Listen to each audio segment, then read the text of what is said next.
Here's a video of my Virtual Boy wireless controller. We're going to go ahead and pair it with this switch.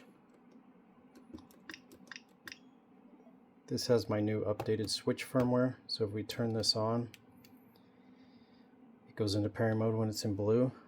It actually just paired, and you can see the icon down in the corner. But what I'm going to do is go into the change grip option menu so you can see how it finds it. It even has a little color theme. So we'll jump into here. You see it goes yellow because it's been disconnected, but now it's going to try and reconnect to the switch. And then you get the red with black handles and gray buttons for a VB theme. So now what we'll do is we'll start using the actual controller since it's paired. And it might be a little bit hard to see, but we'll go into the NSO VB app. We'll start that. Here I'm moving around, I have control over everything. There's also a Y and X button, so let me see if it'll let me do that. So select and to the left where this would be a Y button on a Pro controller. That's the shortcut, and so you can select there, do what you want, go back, and then we can go into say red alarm, and select is a combo key with up here on the right D-pad will give you X, and it gives you the information that it has on that game. So now let's actually go in and play one. A little hard to see, but you'll be able to see, so I can turn the option off. You should see red alarm here start up. Just give it a second. And you can see it's blinking the player 1, so with 1 green blink, and it'll do up to 4 like you expect from a Switch Pro controller. I'll just go ahead and skip past this, hit start, hit A, and then I'll just give you a basic rundown of all the buttons on the controller to show that they work.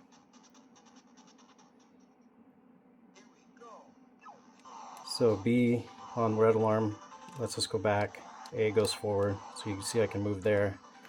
Right D-pad does what it should do. Right trigger fires. Left trigger actually helps you when you maneuver here. I just learned this testing this controller, but it helps you move faster, so you can see how fast it moves. And then select lets you move in and out, different views that you want to use as you'd expect. Start does start, and all that stuff works. And now let's do the special VB ones. So select plus the left trigger does home, and if you hit that real quick again, then it goes back into the game. Select plus right trigger does capture, and if we do long hold on select plus right trigger, you get the video that you expect, but it can't take in this app apparently.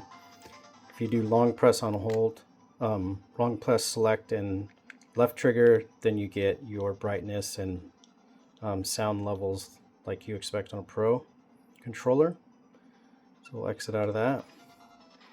And now for the NSO VB specific one. So select plus left and right trigger, a short one, gives you the menus, and that's all normal. Long press gives you the rewinds, so you can do that. And then there's a couple more. Select plus down gets you into the IPD menu, and then there's an X option again, so that same X that I showed before, which is select plus the up on the D-pad. Now it gives you zoom, but just be aware that only 1.0 zoom is sharp on the pixels. All the rest are a little blurry, so I always play 1.0. So those are all the features of the controller. It's got everything it needs to run the NSO VB switch, and it works quite well. I also have a couple of boot up modes that I'll just go over quickly. Right now it's in switch mode. That's what it does if you just default power this up.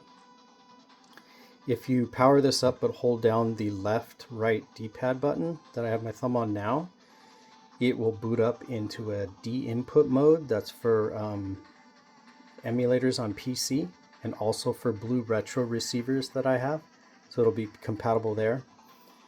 If you hold the up right arrow on the D-pad when you flip on the power, it maps to a VBGo mode that plays very nicely on the Meta Quest. And then there's two experimental modes. If you power it up when you're pressing the right D-pad, you'll get an experimental Super Nintendo controller layout.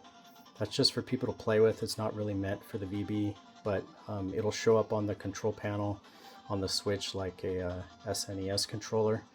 And then down will give you N64 that almost completely maps to a VB controller, but you're missing select.